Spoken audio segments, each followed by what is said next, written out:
안녕하세요.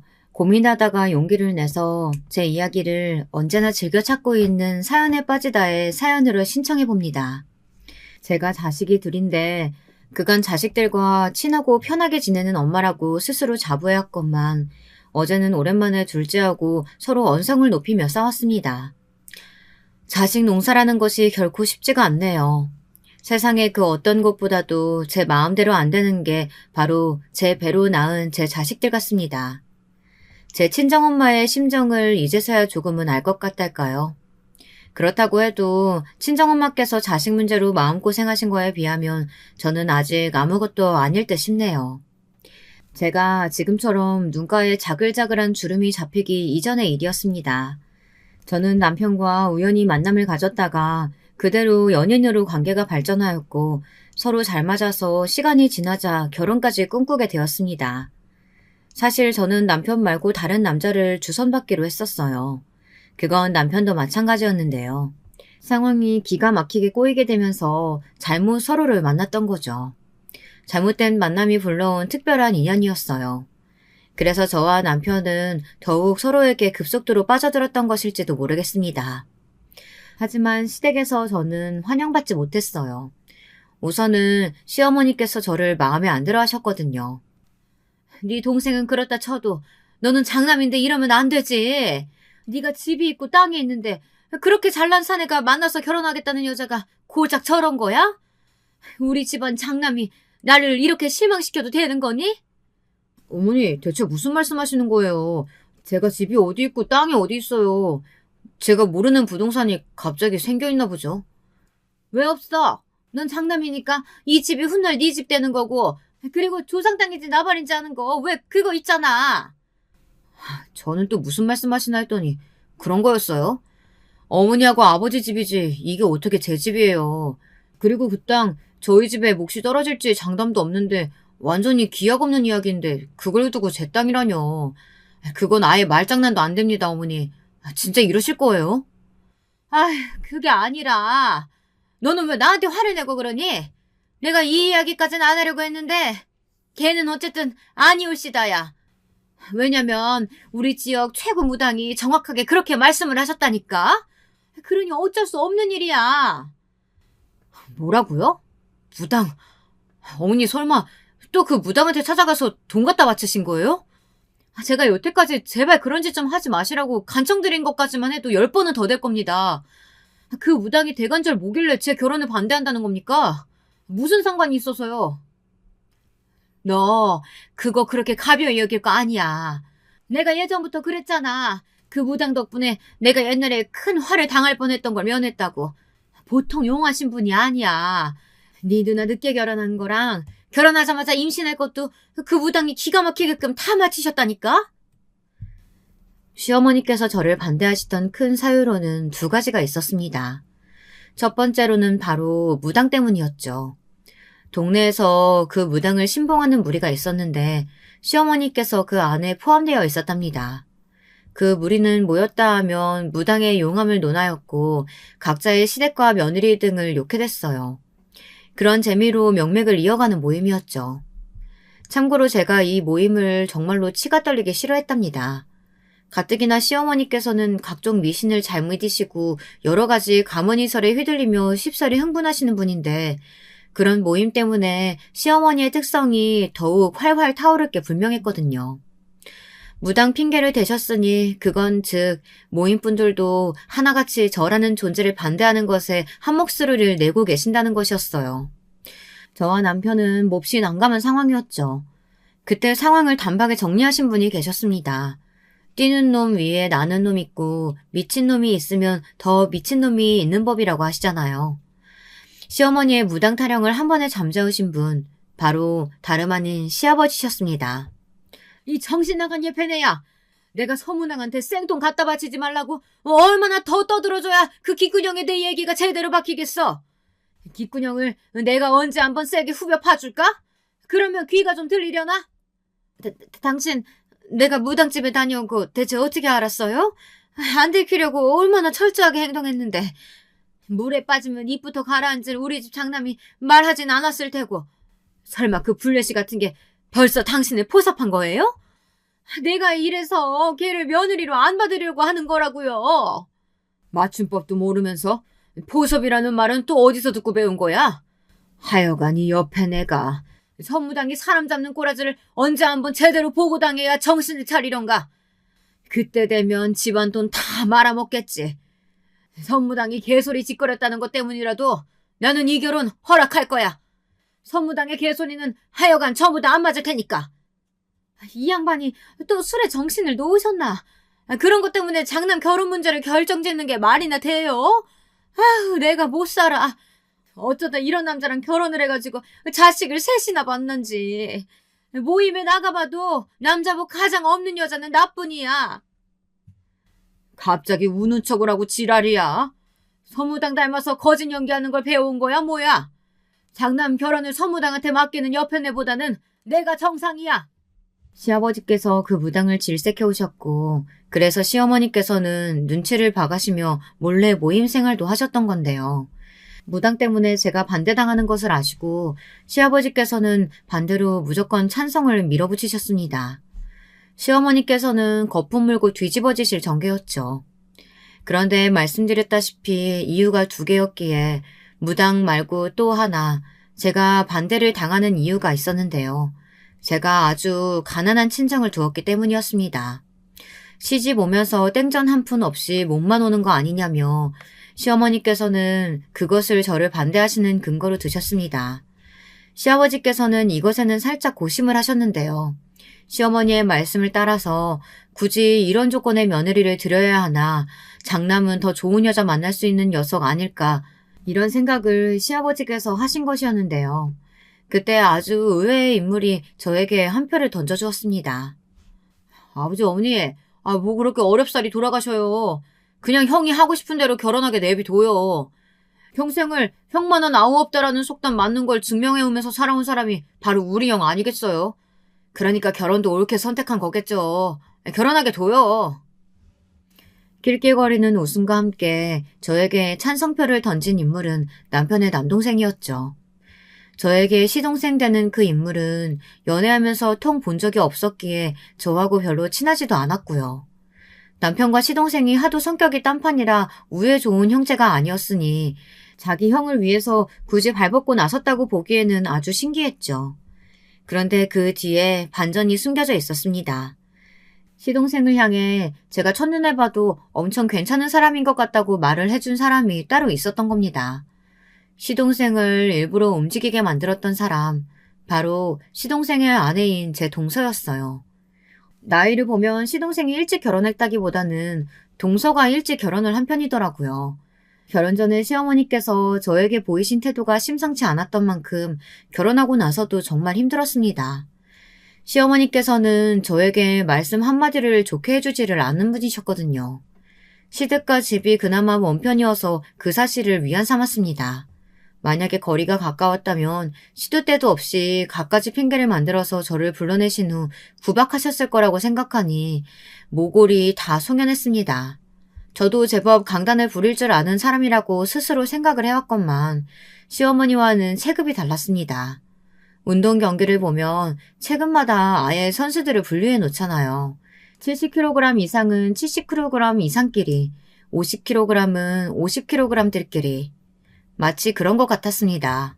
무슨 말인가 하면 시어머니와 저의 체급은 아예 다르게 느껴졌다는 겁니다. 초반에는 저도 제가 시어머니와 대적을 해볼 수 있을 것만 같다고 생각했었어요.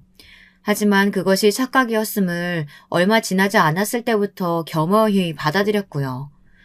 도저히 일반적인 논리가 안 먹히는 분이셨으니 10번이면 10번 다 제가 손해를 보는 형국이었습니다.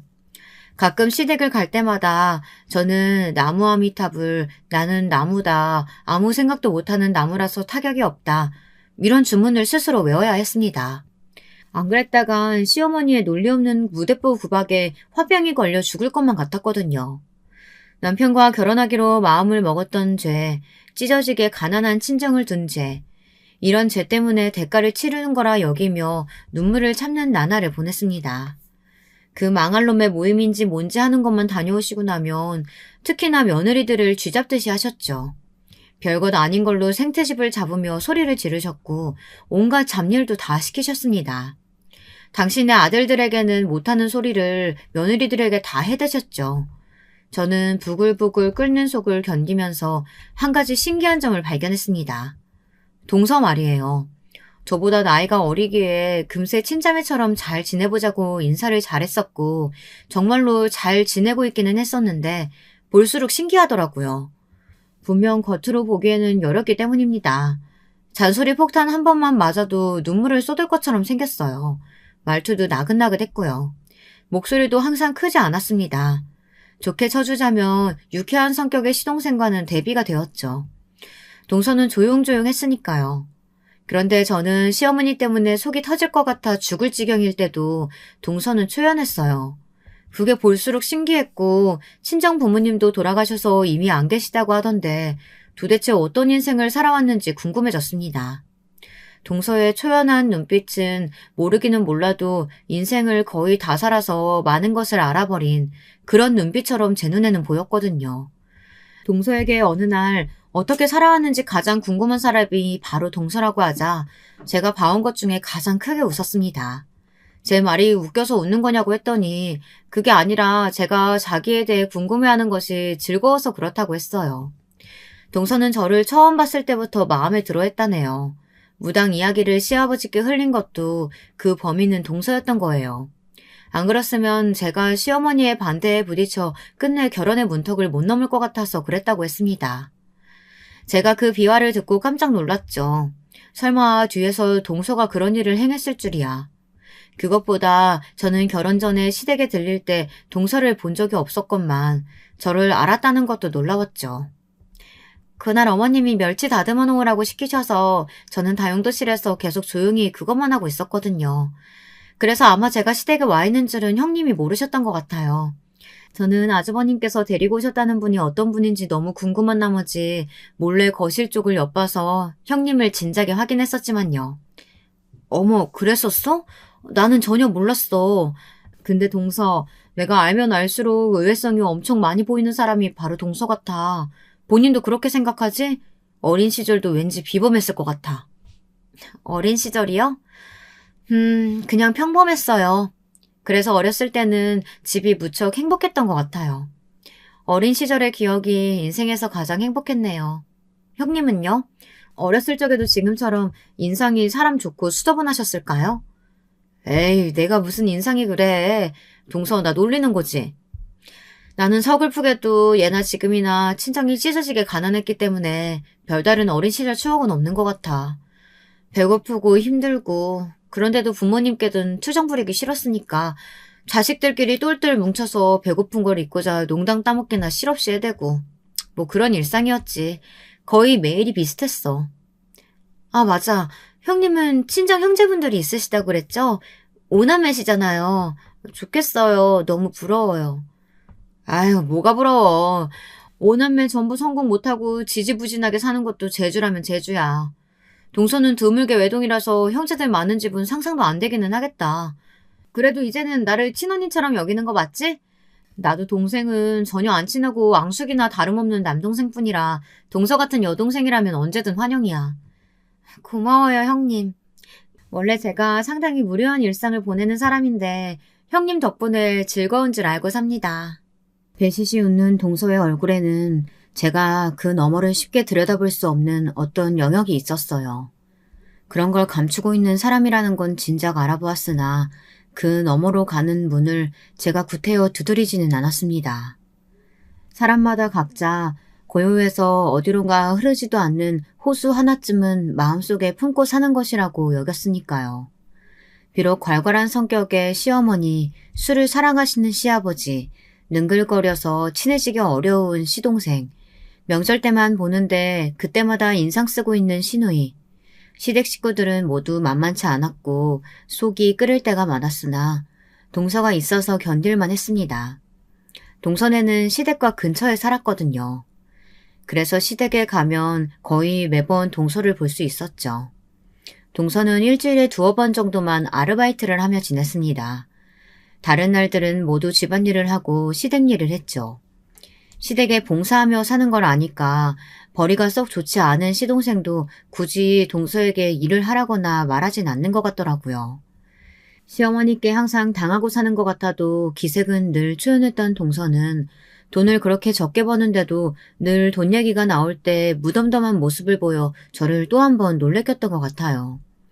돈을 못 벌어도 저렇게 의연한 동서의 모습이 좋아 보였죠. 그리고 동서는 항상 자기를 높게 쳐주는 제가 신기하다고 했습니다. 평생 살면서 남들에게 좋은 점수를 받아본 역사가 없었는데 제가 처음이라고 했죠.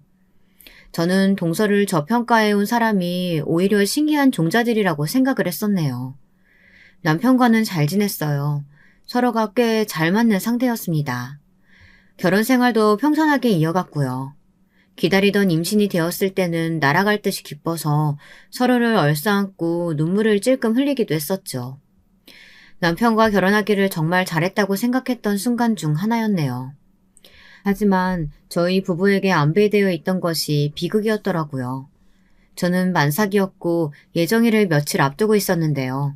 태어날 아기를 기다리며 돈을 더 벌기 위해 무리하게 야근을 자청했던 남편이 늦은 시각에 퇴근을 하다가 깜깜한 길에서 뺑소니 차량에 치여 생을 마감했습니다. 저는 믿을 수 없어서 처음에 눈물도 못 흘리고 있다 극심한 통증을 느끼며 분만실로 이송되어 갑작스럽게 아기를 출산할 때 미친 듯이 울었습니다. 세상이 떠나가라 울었던 것 같네요. 그래서 아기를 낳자마자 혼절했답니다. 모든 기력을 쏟았기 때문이었고 저는 무려 나흘이 지난 뒤에야 깨어났어요. 그리고 저는 일반 병실로 옮겨지자마자 시어머니께 뺨을 맞았습니다. 내가 이래서 너는 안 된다고 했잖아. 용한 문학이 너 반대한 것에는 다 이유가 있었던 거야. 간호사가 놀라서 비명을 지를 정도였죠. 다른 시댁 식구들은 저를 원망하는 시어머니를 아무도 말리지 않았어요. 하지만 딱 한 사람, 동서가 간신히 시어머니의 팔을 잡고 저지했습니다. 시어머니께서 몸부림치시는 바람에 동서는 바닥을 나뒹굴었으나 그래도 꿋꿋하게 일어나서 다시 시어머니를 말리더라고요. 저조차 시어머니를 말릴 수 없어서 그냥 맞을 수밖에 없었으니 동서에게 미안하고 고마웠습니다. 그 모습을 보며 저는 뜨거운 눈물을 흘렸습니다. 저는 남편을 잃었지만 시어머니께서는 자식을 잃은 것이었으니 제가 어떻게 시어머니를 막을 수 있었단 말입니까? 시어머니께서는 제가 낳은 딸을 시댁에 두고 저는 영영 꺼지라고 하셨습니다. 손자가 아닌 건 마음에 안 들지만 장남이 세상에 남기고 간 핏줄이니 애를 써보겠다고 하셨죠. 애를 써주시기를 저는 원하지 않았어요. 당연히 아기는 엄마인 제가 키우겠다고 했고요. 시아버지께서는 술을 마시는 건 집이고 밖이고 가리지를 않는데 집에 갓난 아기가 있으면 불편하다고 하셨어요. 그 황당한 말씀 때문에 제가 아기를 무사히 사수할 수 있었죠. 당연하게 저는 그 이후로 시댁에 발걸음을 하지 않았습니다. 그럴 수밖에 없는 수순이었어요. 동서하고는 시댁의 발길을 끊고 서너 달이 지났을 때 처음 연락을 했었는데요. 그러고 나서도 틈틈이 연락은 주고받았었습니다. 직접 만난 적은 없었는데 남편 기일을 며칠 앞두고 오랜만에 처음 만났었죠. 남편의 기일이 아이의 생일이었습니다. 그게 해마다 너무 서글펐죠. 그런데 동서가 아이 선물을 사들고 온 거예요. 동서, 어쩜 이렇게 귀여운 아기용품을 다 사올 생각을 했어? 정말 고마워. 감동이야. 그간 잘 지냈지? 얼굴 많이 상한 것 같아서 걱정되네. 혹시 무슨 일 있었어? 걱정거리라도 있는 거야? 화장 열심히 하고 왔는데도 형님한테는 다 보이나 봐요. 제가 아무리 힘들다, 아프다, 괴롭다 이렇게 티를 내도 몰라주는 사람들도 참 많던데 형님은 다르신 것 같아요. 그렇게 말을 하며 조용히 웃는 동서가 왠지 안쓰럽게 느껴졌습니다. 저는 무슨 일이 있는 거냐고 캐물었지만 동서는 그저 심란한 일이 좀 있었을 뿐이고 별거 아니라고 말을 정리하였어요. 매사에 저보다 차분하고 의연한 동서니까 그렇다면 그런 줄 알고 저도 질문을 삼켜야겠다고 생각했습니다. 그때는 그게 동서를 위하는 길인 줄 알고 그렇게 했었네요. 저는 동서를 통해서 시댁의 근황을 아주 일부나마 들으면서 지냈고요. 동서의 목소리가 잠겨있는 것 같을 때라든지 그럴 때면 왠지 마음이 좋지 않아 일부러 제가 밝은 이야기를 많이 꺼냈던 것 같아요. 저는 서로에게 도움이 안 된다며 손가락질을 할지언정 어쨌거나 지지고 볶으며 지내는 친정 식구들이 있었기에 늘 이야기거리가 끊이지 않았거든요. 동서는 희한하게 제 친정 식구들 이야기 듣는 걸 좋아했어요. 그 중에서도 특히 제가 형제들과 아웅다웅하며 자라온 유년 시절의 이야기를 참 좋아했죠. 남들에게 말하기 창피할 정도로 찢어지게 가난했던 집안이었고 굶주린 일화들이 대부분이었는데도 동서는 늘 재미있게 잘 들어주었어요. 마치 동화를 듣는 것 같은 기분이라는 말도 했던 듯 싶습니다. 하지만 저에게는 동서야말로 동화 같은 사람이었던 것 같아요. 왜냐면 제가 아무리 꾹꾹 누르고 숨기며 산다고 해도 남편을 잃은 슬픔은 예고 없이 울컥 솟아올라 저를 괴롭혀댔는데요. 그걸 애써 모른 척하면서 무리하게 일을 하다 크게 알아놓은 적이 있었어요. 마음의 병이라고 해야 할지 원인도 몰랐어요. 그냥 가슴이 뜨거웠고 머리가 아팠으며 기력이 없었죠. 돈 나갈까봐 병원 신세를 지는 것도 무서웠고요. 작은 새언니가 그때 여력이 되는 때여서 제 아이만 잠시 돌봐달라고 맡긴 후 저는 집에서 혼자 끙끙 앓아 누웠다가 다 낫지도 않은 상태에서 억지로 일을 나간 뒤 더 크게 앓아눕는 것을 반복했습니다. 이러다가 미련하게 병을 키운 것이었죠. 끝내 병원에 가게 되었는데 면역 질환의 일종에 걸려버렸습니다. 절대로 무리하지 말고 한동안 요양만 하면서 삼시세끼 보양식을 챙겨 먹어야 그나마 빨리 털어낼까 말까라고 그랬어요. 앞이 까마득했죠. 미천 하나 없는 여자가 아이 혼자 키우면서 일하는 건 진짜 어렵더라고요. 주어진 상황 자체도 힘든데 주변의 시선 역시도 따라왔으니까요. 이런 것들까지 복합적으로 겹치면서 심적으로 너무 괴로웠습니다.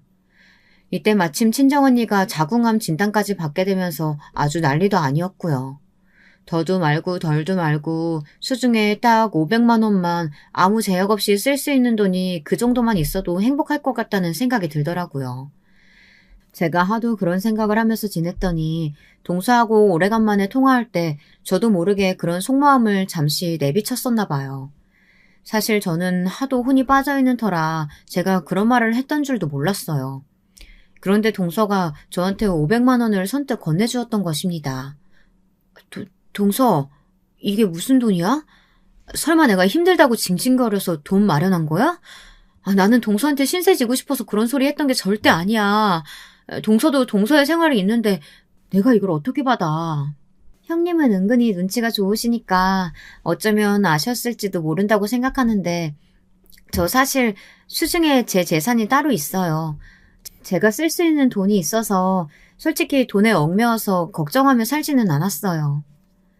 그 얘기를 듣고 제가 놀랐다가 가만히 짚어보니 그간 동서가 여러 가지 이야기라든지 고민거리들 이런 걸 이야기할 때 단 한 번도 돈을 꺼낸 적이 없다는 게 생각났습니다. 그리고 동서의 말 맞다나 저는 그 순간 놀라기는 했으나 많이 놀라지는 않았어요. 어쩌면 은연중에 동서한테는 돈이 있다는 짐작을 하고 살아왔던 걸지도 모르겠습니다. 어쨌든 갑자기 이 돈을 어떻게 받나 싶었는데 동서가 하도 완강하게 해서 받고 말았죠. 너무 고마운 돈이었어요. 제가 힘들어서 무너져 내렸을 때 누군가가 대가 없이 이렇게 선뜻 도움을 주었다는 것 자체가 감동이었습니다. 그 돈으로 허튼 짓은 조금도 하지 않고 싶어서 저는 건강 회복에 힘쓰며 마음을 편안하게 지내는 것에 노력하는데 그 돈을 썼어요. 떨이 세일할 때가 아니면 안 사먹었던 과일도 좋은 걸로 골라다가 사먹었고요. 사치인 것 같아서 참았던 영양제 구입도 한 통 했습니다. 무엇보다 아이가 신선한 재료를 사다가 직접 아이한테 먹거리를 만들어 주었죠. 그러면서 일상의 소중함을 느꼈고요. 다시금 달리고자 하는 용기가 생기더군요.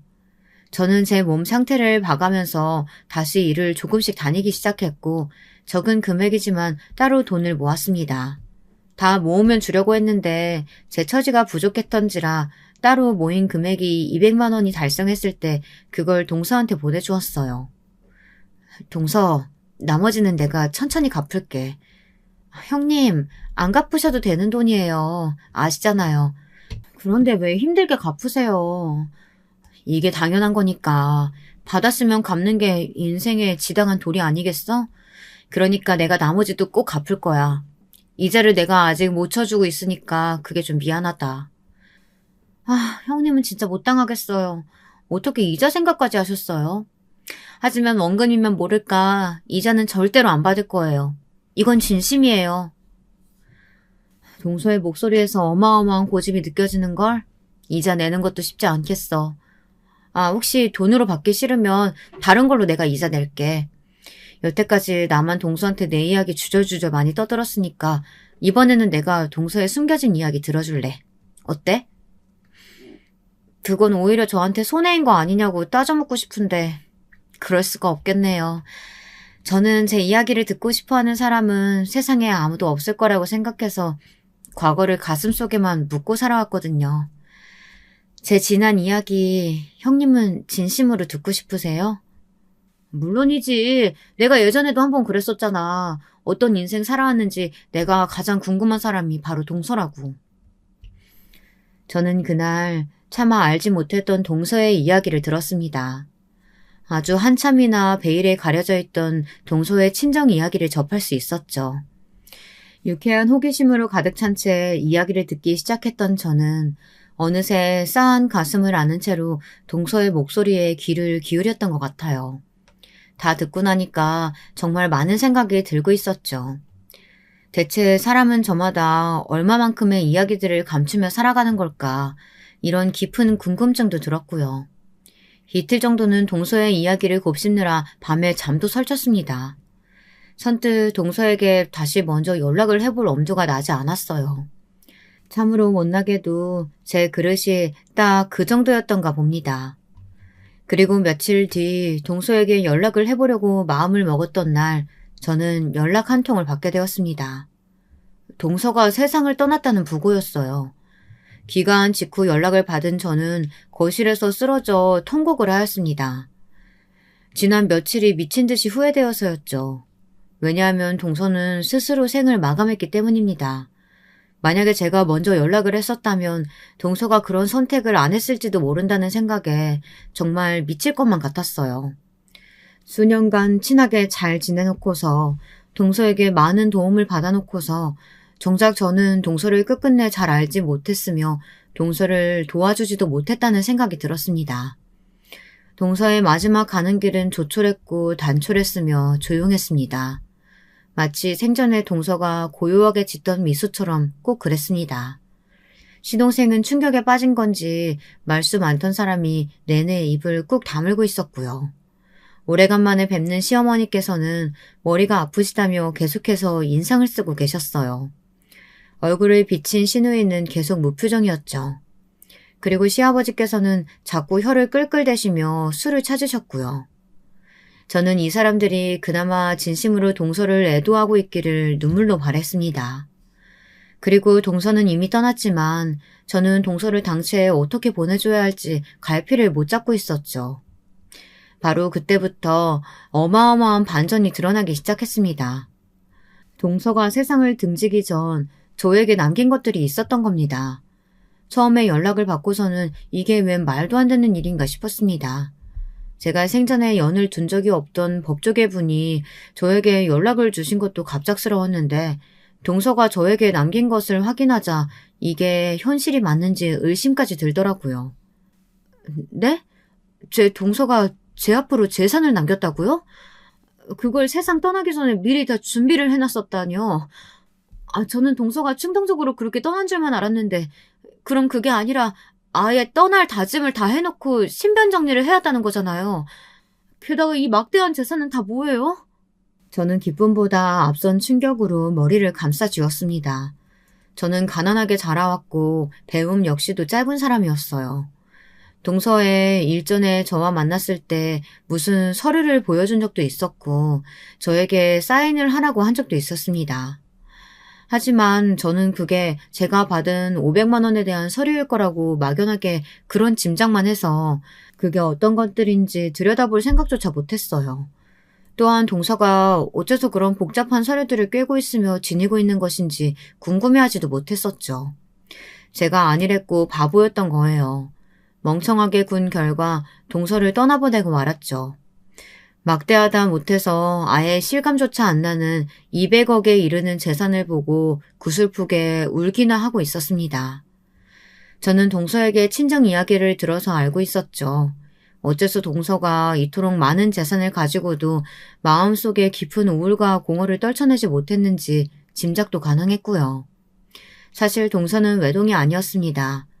친정 오빠가 원래는 있었다고 해요. 나이 차이가 많이 나는 그 친정 오빠 때문에 동서의 집안은 쑥대밭이 되었던 것이고요. 동서의 친정 오빠는 자라면서 점차 이상한 말과 생각을 자주 하는 사람이 되어갔다고 해요. 그런 특징 때문에 고등학교 때 학교에서 심한 왕따를 당했던 것이 직격타였다고 하는데 정확한 건 모르겠다고 들었습니다. 그 친정 오빠는 대학을 무려 3수를 했었다네요. 그 3년이 동서에게는 지옥이었죠. 아, 시끄러워. 너 방금 숨소리 너무 크게 냈잖아. 너 때문에 문제 하나 날렸어. 오늘 공부 다 망쳤다고. 어떻게 책임질 거야? 짜증나 미치겠네. 동서가 집에서 약간의 소음만 내도 친정오빠는 마치 미친 사람처럼 발작을 해댔습니다. 덩치가 아담하고 마른 체질인 동서에 반해 그 친정오빠는 체형이 뚱뚱했다네요. 손발도 컸고요. 그런 친정오빠한테 뺨이라도 한 대 맞으면 몇 시간은 귀가 울려서 소리도 잘 안 들리고 머리가 어지러워서 동서는 책의 글자가 안 보일 정도였습니다. 그 친정오빠가 재수학원을 안 다녔냐고요? 아닙니다. 동서의 친정은 매우 유복했어요. 그래서 동서의 친정 부모님께서는 정말 하실 수 있는 지원은 다 해주셨어요. 그런데 가끔가다 그곳이 숨 막힌다고 하면서 그 친정오빠가 집에 막무가내로 왔던 겁니다. 집에 오면 반드시 그런 예민함을 드러냈었고요. 동서는 예민한 그 친정오빠에게 맞고 살면서 눈치를 보게 됐고 조용히 하는 법을 익혔고 소극적인 성격이 되어갔다고 합니다. 그 친정오빠가 집에 있을 때면 마음대로 웃는 것조차 못하는 자기 처지가 서러워서 동서는 슬펐다고 해요. 자기 오빠가 미웠기 때문에 성공하지 못했으면 이런 바라는 마음도 솔직히 있었지만 그건 아주 얄팍하게 작은 마음이었을 뿐 무조건 성공해서 좋은 대학에 들어가기를 바랬다고 합니다. 친정 부모님이 불쌍해서 그랬다죠. 하지만 결론만 먼저 말씀드리자면 그 친정오빠는 서울 소재의 중상위권 이상의 대학에 들어가는 것에 실패했습니다. 처음 재수 생활을 시작했었을 때는 의대를 목표로 하겠다고 헛소리를 했었는데 그건 진짜로 헛소리였던 것이죠. 어림도 없는 이야기였다네요. 동서의 친정 부모님께서는 절망적인 삼수 결과에 실망을 하시면서도 괜찮으니까 지방의 탄탄한 대학 아무 곳이라도 가면 될 일이라고 하셨습니다. 하지만 그 친정오빠는 기상천외한 반응을 보였죠. 지방? 지방의 아무 곳? 아무 대학? 아빠 엄마는 나를 고작 그 정도로 보시고 있다는 거죠? 나는 버리는 자식이라 이거잖아요. 네, 잘 알겠습니다. 어차피 버림받은 자식이니까 뜻대로 안 살아드릴게요. 그딴 지방대학? 공짜로 다녀달라고 그쪽에서 저한테 절을 해도 안 가요. 나는 그런 데나 다닐 인재가 아니니까. 진작 정신 상태가 별로인 줄은 알고 있었지만 그 순간에 진짜 자기 오빠가 미친 게 확실하다는 생각이 들었다고 동서는 회상했어요. 자기 오빠가 말하는 것도 그렇지만 눈빛이 반쯤 돌아 있었다고요. 소름이 끼쳤다고 합니다. 대학도 안 가고 동서의 친정오빠는 찌꺼기 잉여 같은 생활만 계속했어요. 그때는 남자 나이 30이면 대부분 결혼을 하던 시절이었어요. 하지만 동서의 친정오빠는 나이 30일 때 무직이었으며 대학도 안 나온 고졸이었고 군대를 공익으로 다녀온 게 인생의 최대 업적이며 여자를 만나본 경험은 단 한 번도 없었습니다. 사회활동 경력 역시도 없었죠. 억지로 등을 떠밀려서 몇 번 아르바이트를 나가본 적이 있었는데 그때마다 둘 중 하나였어요. 사장하고 싸우거나 손님하고 싸우거나. 동서의 친정아버지가 한 번은 오랜 지인께 부탁을 드려 그분이 운영하시는 공장에 그 친정오빠를 보내본 적이 있었는데요. 그랬다가 어떻게 됐는 줄 아세요? 하마터면 동서의 친정아버지가 오랜 의리를 이어왔던 지인분에게 절연당하실 뻔했습니다.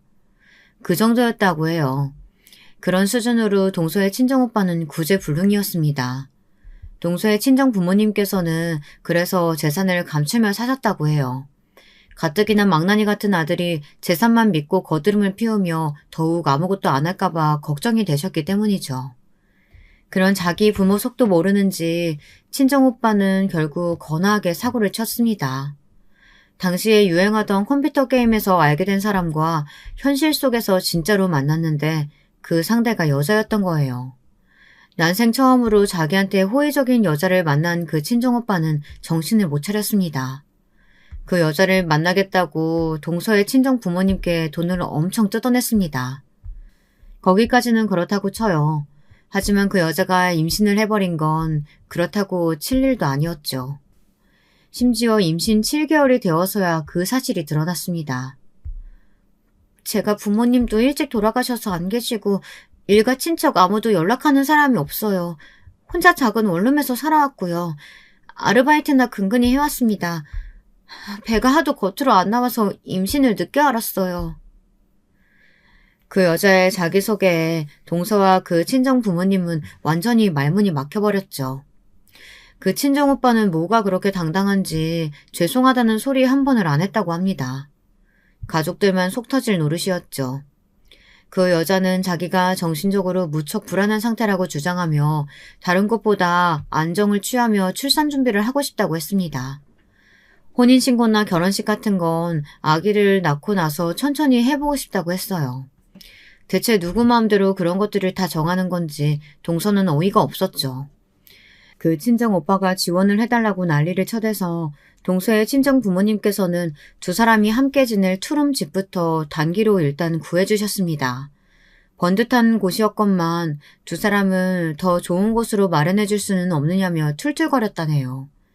자기 오빠의 기행에 면역이 되어 있었다고 생각해왔건만 동서는 피가 거꾸로 솟았습니다. 동서가 이 정도였는데 그 부모님은 어떠셨겠나요? 화병 때문에 쓰러지기 일보 직전이셨죠. 그 여자는 무사히 출산을 했습니다. 그리고 딱 일주일 뒤에 도망을 갔습니다. 그 미친 여자는 쪽지에다 사실 저는 불치병이라서 아기를 키울 수 없습니다. 하늘에서 아기를 응원할게요. 이딴 소리를 휘갈기고 떠났어요. 불치병 같은 개소리에 결국 동서의 친정엄마께서는 쓰러지고 마셨고요. 동서는 더 이상 참을 수가 없었죠. 제발 그만 좀 해. 이게 다 오빠 때문이야. 항상 세상 탓하고 세상 원망만 해왔지. 그런데 아니야. 정답은 오빠야. 오빠 때문에 다 이렇게 된 거라고. 만약 오빠만 없었잖아? 그럼 우리 가족은 정말 완벽했을 거야. 오빠라는 오점이 모든 걸 망쳐놨어. 차라리 삼수 망쳤을 때 그냥 죽지 그랬어? 그때 왜 안 죽은 거야? 그때 오빠만 죽었어도 아버지, 엄마, 나 모두가 고통받지는 않았을 거야.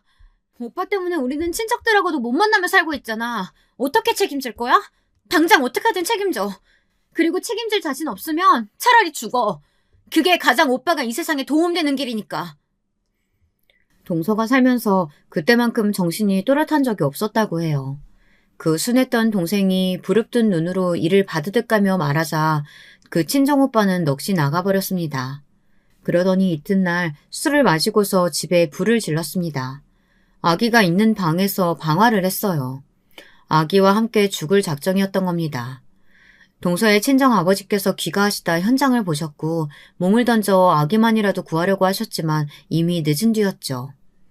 연약했던 어린 생명은 숨을 거두었고 파란만장했던 그 친정오빠의 삶도 마감했죠. 병원 생활을 하고 계셨던 동서의 친정엄마께서도 이 소식을 듣고 오열을 하셨고요. 건강 상태가 급속도로 더욱 악화되었습니다. 화재 현장에서 많이 다치셨던 동서의 친정아버지께서는 후유증을 앓다가 돌아가셨습니다. 몇 달 후 동서의 친정엄마께서도 숨을 거두셨고 이때 동서의 나이 고작 22살이었어요. 저는 여기까지만 동서의 입에서 직접 들어 알고 있었으나 친정의 재산을 물려받은 것도 그 시점이었다는 건 이제야 알게 된 바였습니다. 도저히 충격이 가시지 않던 저에게 또 하나 놀라운 반전이 날아들었습니다. 동서가 저에게 남긴 유서가 따로 있었던 건데요. 죽기 전에 저희 집 주소로 따로 붙였던 그 유서에는 상상도 못했던 전말이 담겨 있었습니다. 시동생, 인상부터 한량 같고 날티가 나더니 역시나 그랬었나 보더라고요. 동서를 두고 상습적인 바람을 피워왔다고 했어요. 자기가 편하게 바람을 피우고 싶기 때문에 동서한테 일부러 돈 벌러 나가라는 찍소리 한 번 안 한 거라고 하더군요.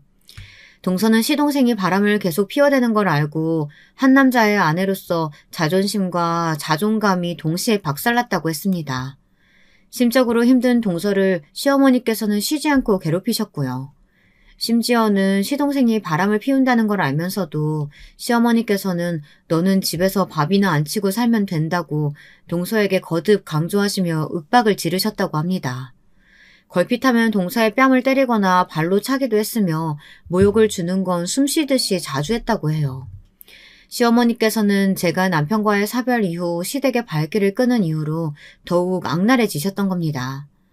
동서가 당한 일들을 읽으며 피가 거꾸로 솟고 있는데 시아버지의 대목에서 저는 가장 끔찍함을 느끼며 분노로 두통까지 앓았습니다.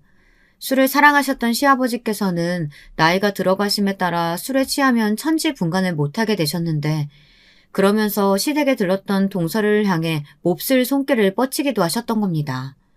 수치심을 느낀 동서는 살 의욕을 못 느끼게 되었고 이렇게 살아봤자 뭘 하겠냐며 죽음을 준비하게 되었던 겁니다. 형님이 갚아주신 200만 원은 제가 살면서 손에 쥐어본 돈 중에 유일하게 저를 행복하게 만든 돈이었어요. 200만 원으로 저에게 주신 행복, 그 값으로 200억을 형님께 드리고 떠납니다. 저는 가지고 있어봤자 단 한순간도 행복해본 적이 없던 돈이에요. 부디 이 돈으로 저 대신해서 그 사람들에게 복수해 주시겠어요? 제가 마지막으로 부탁드려요. 저에게 망설일 이유 따위는 존재하지 않았습니다. 동서가 떠난 날짜부터 3개월을 꼬박 깊은 슬픔으로 경건하게 애도의 기간을 가진 저는 움직이기 시작했어요. 복수의 때였습니다. 돈의 힘이란 대단하더군요. 전문가들을 수족처럼 부릴 수 있으니 말입니다.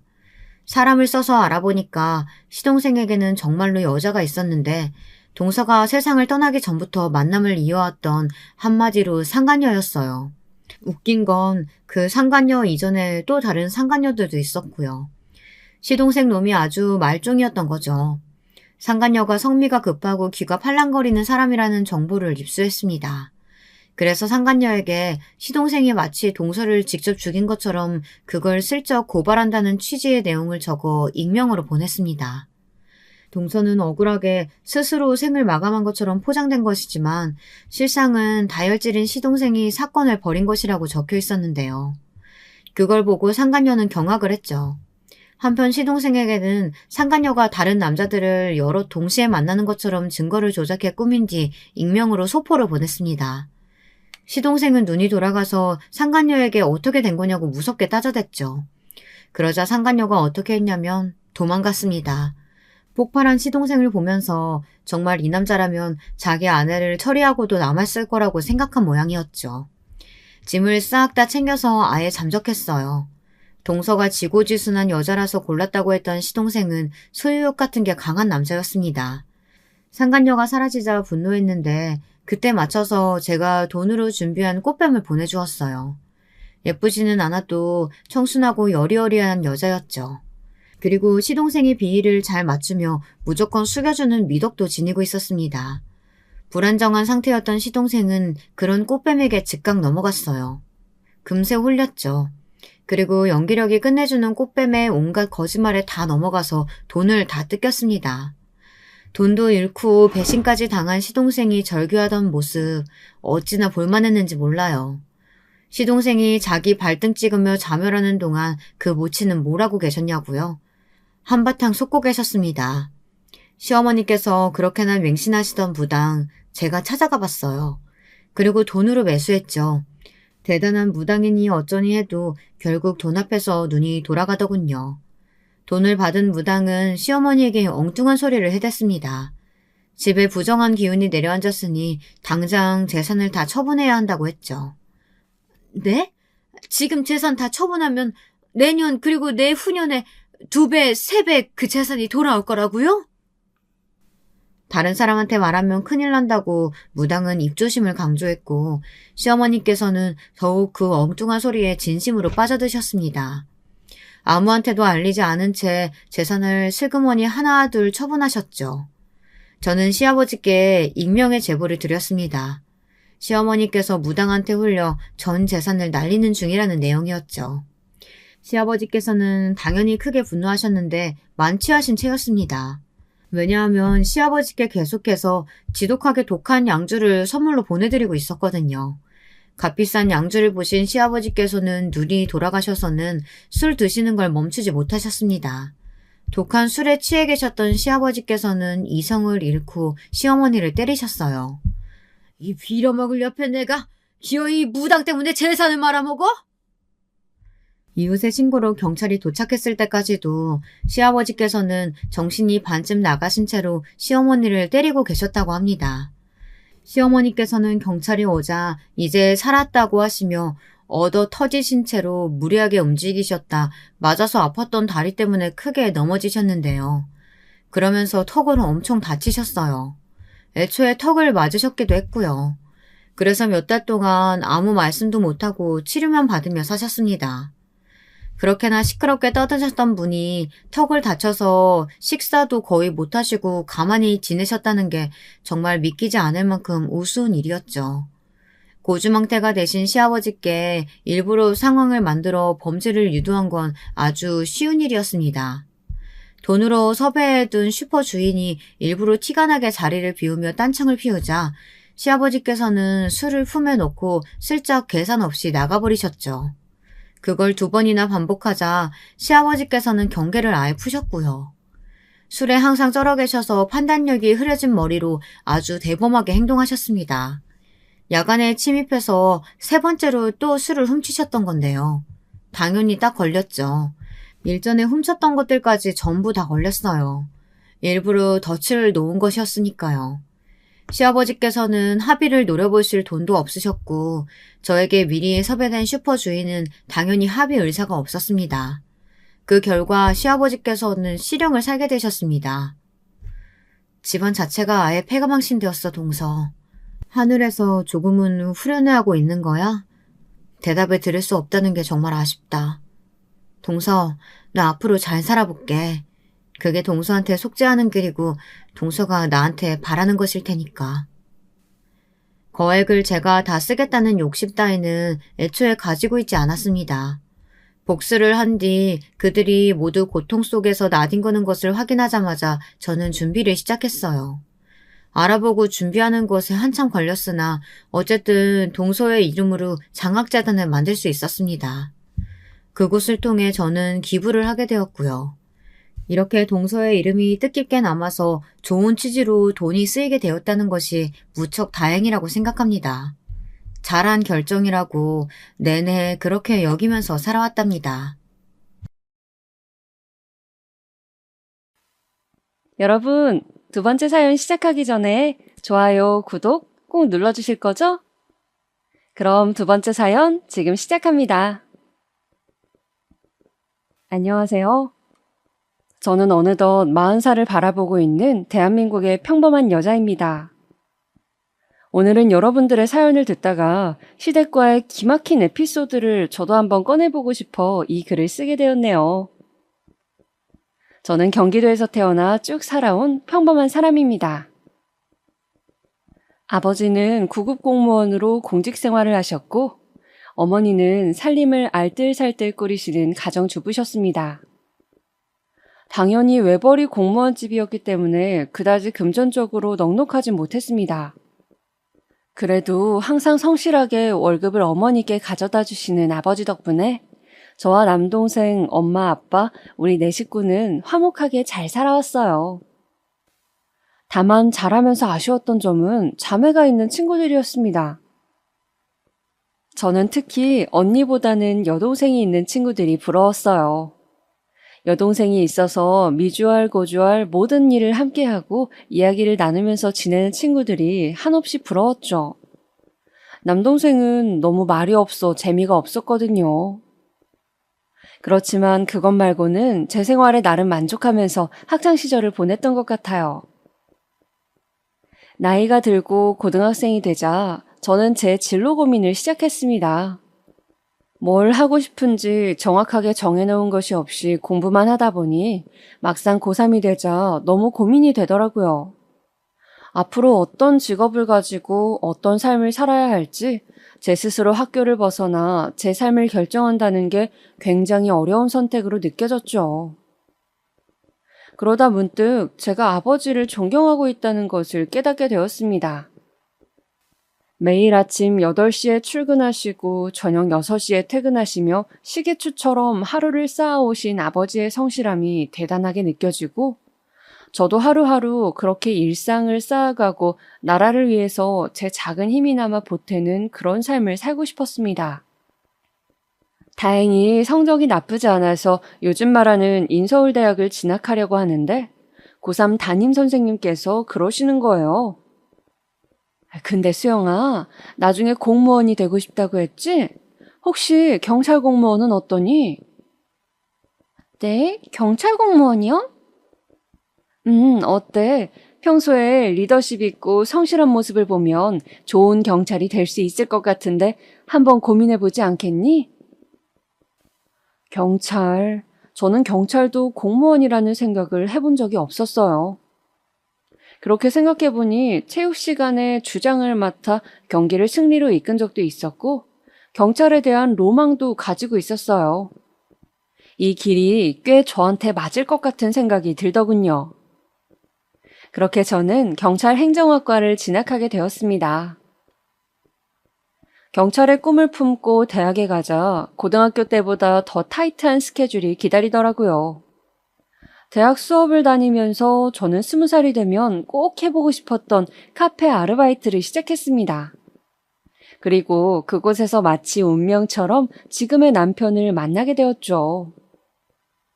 남편은 저와 같이 아르바이트를 하던 제 인근 대학교 경영학과 학생이었는데 저와 동갑내기 20살이었습니다.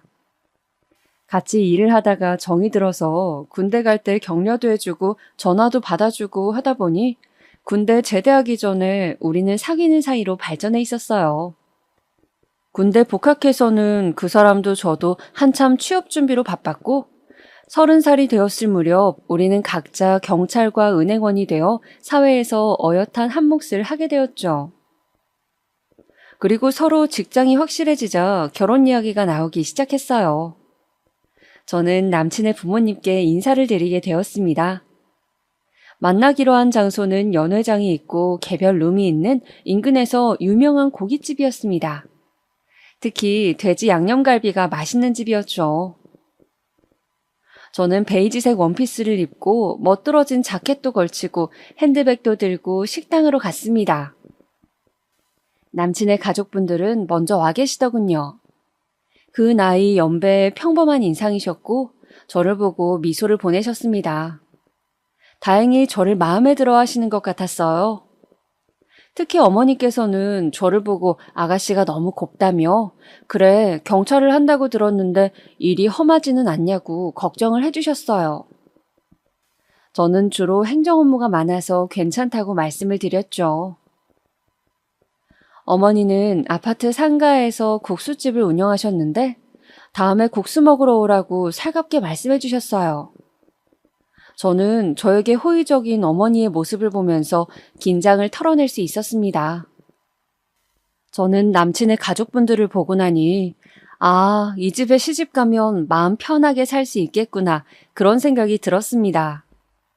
그만큼 부모님들이 인상도 좋으시고 푸근하신 느낌이었거든요. 그렇게 우리 커플은 1년여의 시간을 더 연인으로 보냈어요.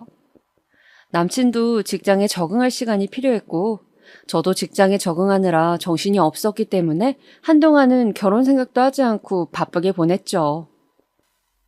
그런데 저희가 그렇게 있는 것이 못마땅하셨는지 양가 부모님들이 계속 둘 다 직장도 안정되어 있는데 그만 결혼을 하는 게 어떻겠냐고 서로 잘 맞고 그런데 괜히 시간 끌면 틀어질 수도 있다면서 재촉을 하셨습니다. 그래서 양가 부모님 등살에 우리는 30대가 되고 막 결혼을 하게 되었습니다. 결혼을 하고 신혼여행을 가고 정신없이 지내다 보니 결혼 후 1년쯤 지나서 아기가 생겼습니다. 저와 남편은 기쁜 마음으로 태교를 하고 무사히 아기를 출산했어요. 말로만 듣던 출산의 고통은 제가 상상한 것보다 훨씬 더 끔찍했습니다.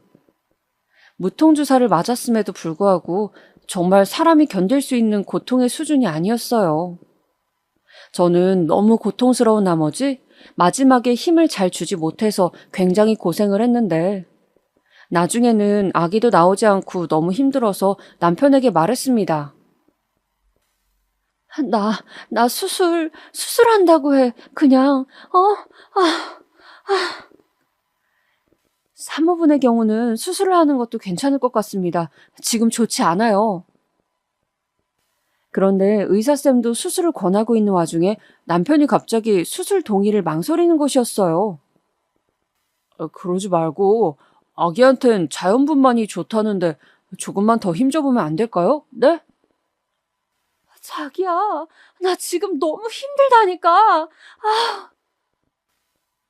그러면 한 번만 더 힘줘보시고 간호사가 올라가서 누를 겁니다. 한 번만 기계식 분만 시도를 해볼게요. 갑자기 산소 호흡줄을 끼고 있는 제 위로 간호사가 올라왔습니다. 그리고 제 갈비뼈 부분에서 아래로 쑥 나고 제 배를 힘껏 누르더군요. 저는 마지막으로 있는 힘껏 힘을 주었습니다. 그 순간 의사쌤은 마치 뚫어뻥같이 생긴 걸로 아기 머리를 붙여 꺼냈어요. 응애! 응애! 그렇게 우리 아기는 우여곡절 끝에 세상에 태어났습니다. 저는 마지막에 남편이 수술을 망설인 것이 좀 섭섭했어서 저는 지나가듯이 한번 물어봤었습니다. 근데 자기야, 아까 왜 수술 동의하는 거 망설였던 거야? 그게 실은 엄마가 점을 보시는 용한 점집이 있는데 우리 아기가 자연분만하고 수술을 할 때 팔자가 많이 달라진다고 해서 무조건 자연분만해야 된다고 했나 봐. 아기한테 수술해서 태어나면 되게 안 좋다고. 그래서 그랬지. 저는 그 말을 듣고 너무 섭섭했습니다. 저는 점을 믿지 않았거든요. 그러니까 지금 점쟁이 말을 듣고 제가 정말 아파서 뒤로 넘어갈 지경이 되었는데도 수술을 망설였다고 하니 어이가 없기도 하고 잘못하면 내가 죽을 뻔했구나 싶기도 했습니다. 어머니가 그렇게 맹신하는 점집이 있다는 것도 마음에 많이 걸렸고요. 왜 무당말을 너무 믿으면 하나부터 열까지 그 무당이 시키는 대로 다 하잖아요. 그런 게 앞으로 살면서 계속 있을 것 같은 느낌이 들었기 때문이죠. 아니나 다를까 어머님 때문에 저는 희한한 것들을 해야 했어요. 대출을 잔뜩 끼고 결혼 3년 차에 집을 샀는데 어머님이 또 그 점집에 가서 들은 대로 처음 집에 들어갈 때 동전을 동서남북으로 던지고 한 번씩 절을 해야 한다고 하셔서 그런 이상한 의식도 해야 했고 또 아기 이름을 지을 때도 제가 생각했던 짓고 싶은 이름을 짓지도 못하고 점쟁이가 말한 이름 중에서 골라야 했습니다. 생각보다 어머님의 맹신은 강력했어요. 해마다 새해가 되면 그 점집에 가는 게 연례 행사이셨고 집안에 어떤 우환이라도 있으면 점괘에 무조건 의존하시더군요. 성당을 꾸준히 가진 않지만 고등학교 때 천주교재단 학교를 나와 세례를 받은 저로서는 마음속에 항상 천주교 신자라는 생각을 품고 있기에 더욱 어머님의 행동은 이해가 되질 않았습니다. 그렇다고 어르신에게 이래라 저래라 할 수도 없는 노릇이어서 저는 적당히 어머님이 꼭 하라고 강조하는 것은 좋은 게 좋은 거라고 하는 신용이나마 하고 어지간하면 점집 이야기는 못 들은 것으로 하기로 했습니다. 그렇게 제가 결혼한 지 3년쯤 되었을 무렵 남편의 남동생인 도련님이 결혼을 한다는 소식이 들려왔습니다. 대학교 동아리에서 만나 친구로 지내다가 사귄 지 1년쯤 되었다는데 여자친구 직업이 의사라고 하더군요. 시부모님은 직업 좋은 며느리가 너무 흡족하셔서 싱글벙글 웃으며 너무 좋아하셨어요. 소위 말하는 사자 직업을 가진 것이니까요. 저도 의사 동서가 기대가 되었습니다. 어떤 사람일지 궁금했어요. 결혼을 하고 싶다고 시댁의 동서가 인사를 오던 날, 저와 신랑도 아기를 데리고 시댁으로 갔습니다. 어머님은 예비 동서가 인사를 온다고 저를 일찌감치 불러 음식을 하셨는데 무슨 잔칫날도 아니고 잡채 전에 난리가 났습니다. 의사 동서에 대한 기대감으로 어머님은 들떠 계셨죠. 예, 직업이 의사면은 맛있는 것도 많이 먹고 그러겠지?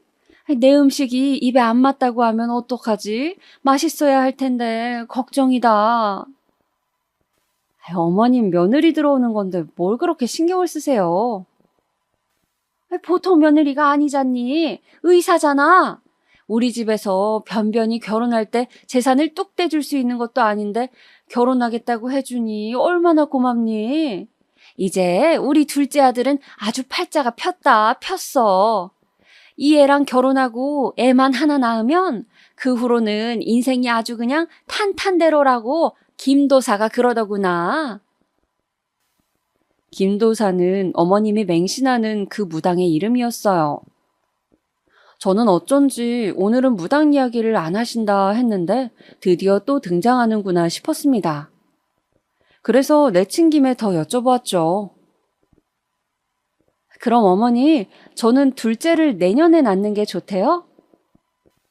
그래, 너는 올해가 가기 전에 꼭 아기를 가져서 내년에 둘째를 낳으면 좋다고 하더구나. 그러면 그 둘째가 커서 너희 부부에게 큰 복을 가져다 준다는구나. 도련님은 오늘 오시는 분과 결혼하면 제일 좋고요.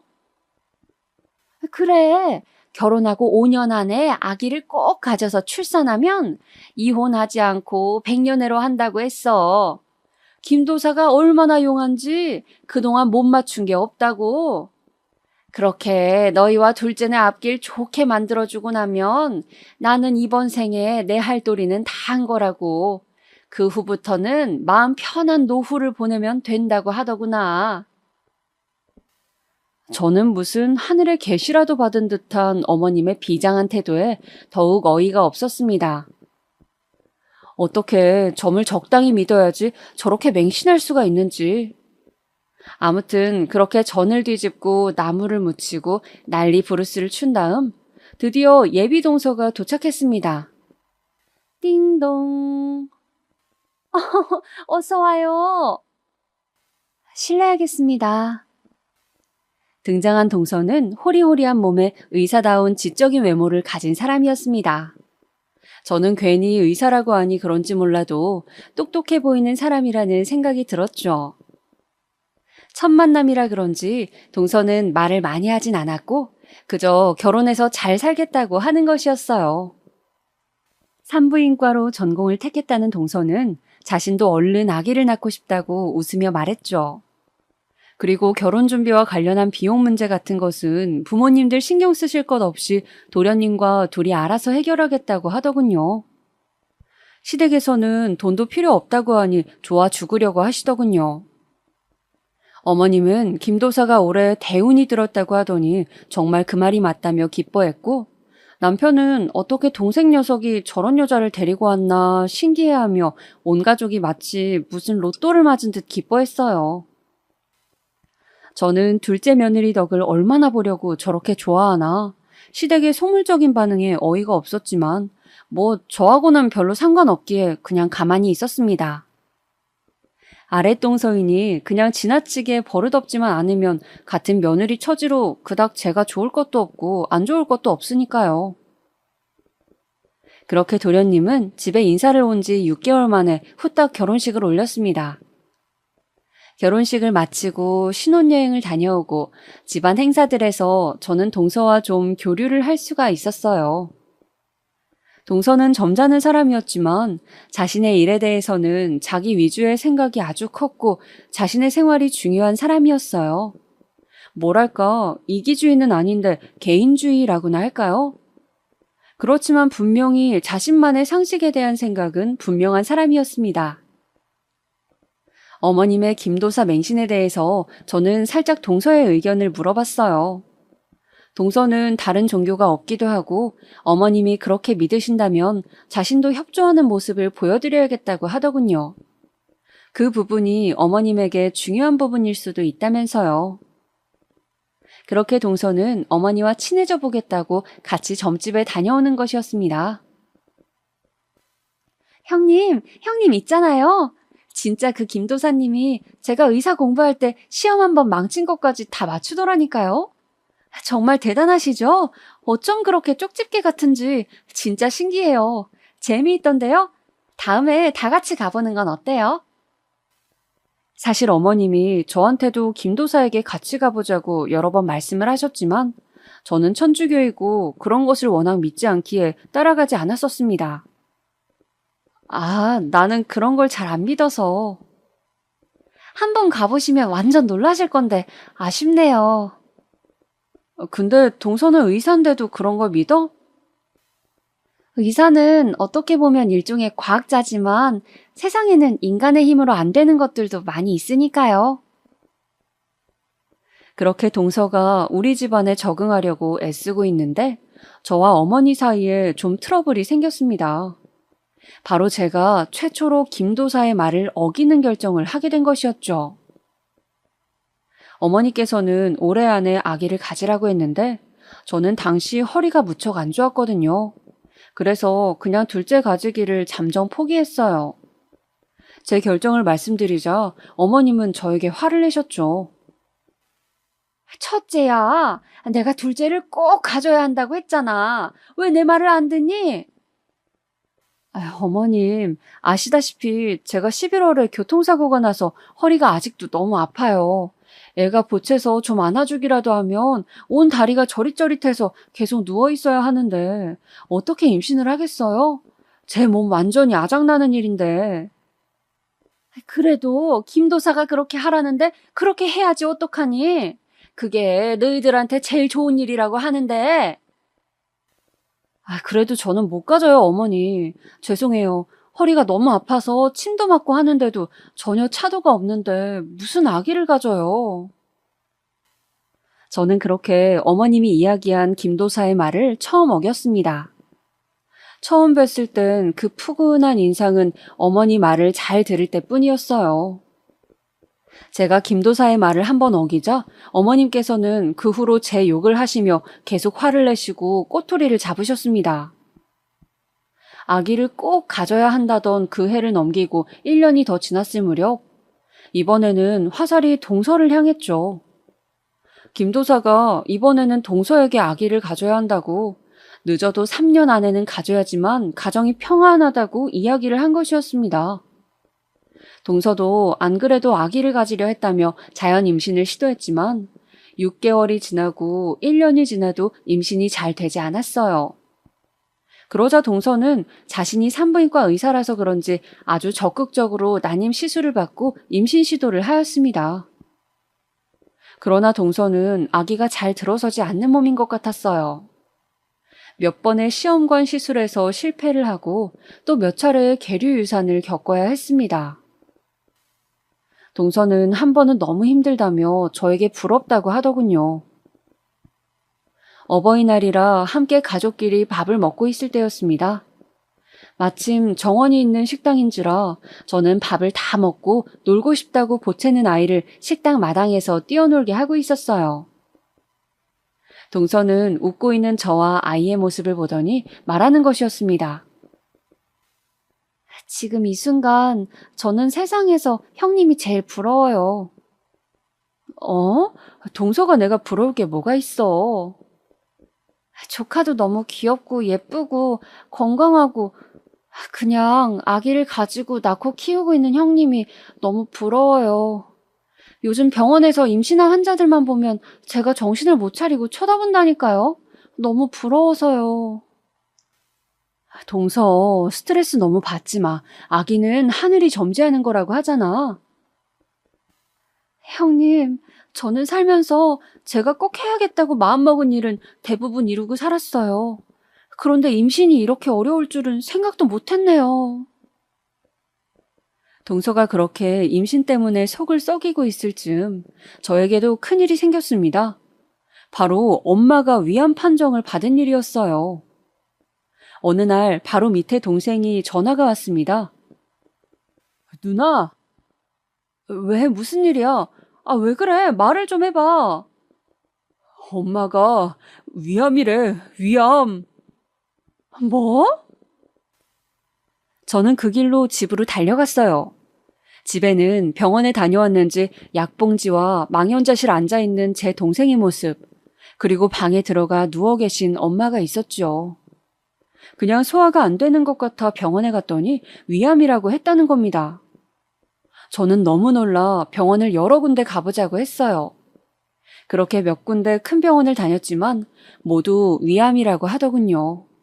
그것도 좀 진행이 된 상태라고요. 마치 하늘이 무너지는 것 같았습니다. 이제 겨우 저 시집 보내고 손주 커서 학교 가는 거 볼 날만 기다렸는데 평생 고생만 한 우리 엄마가 암이라니. 저는 한동안 엄마를 돌보는데 제 모든 노력을 다했어요. 좋다는 것을 구해서 드리고 수시로 집에 들러 먹을 것을 챙기고 병원 갈 때마다 모시고 갔죠. 그런데 하루는 시댁 가게에 들렸더니 시어머니가 그러시는 거예요. 아가, 요새 바쁘니? 한 번씩 나와서 가게 일도 돕고 하더니. 아, 어머니, 제가 말씀을 못 드렸죠? 저희 어머니가. 아, 그거라면 들었다. 편찮으시다고? 그런데 뭐 요새 세상에 암이 흔하잖아. 별일이야 있으시겠니? 네?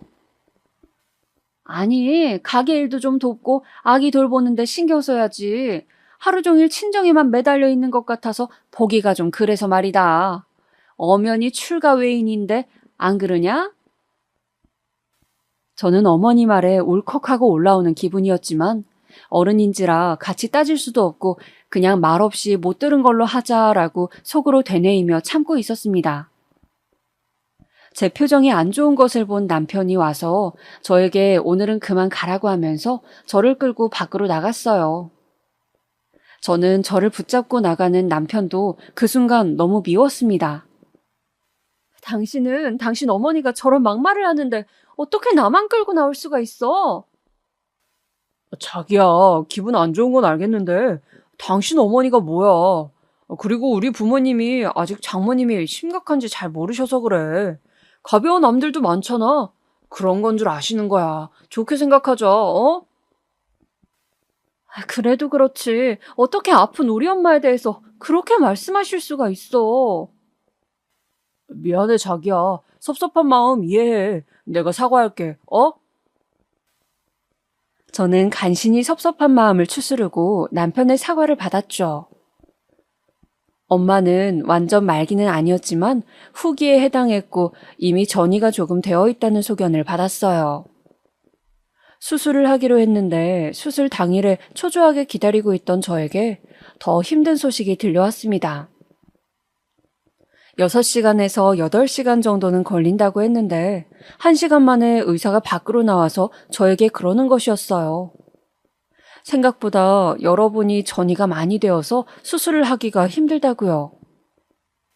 아무래도 수술 없이 항암을 하셔야 할 것 같다고 했습니다. 정말 설상가상이었어요. 제가 생각한 것보다 엄마는 더 상태가 안 좋았습니다. 아버지가 엄마를 간병해야 하는 상황이 길어지면서 친정의 형편은 더 안 좋아졌어요.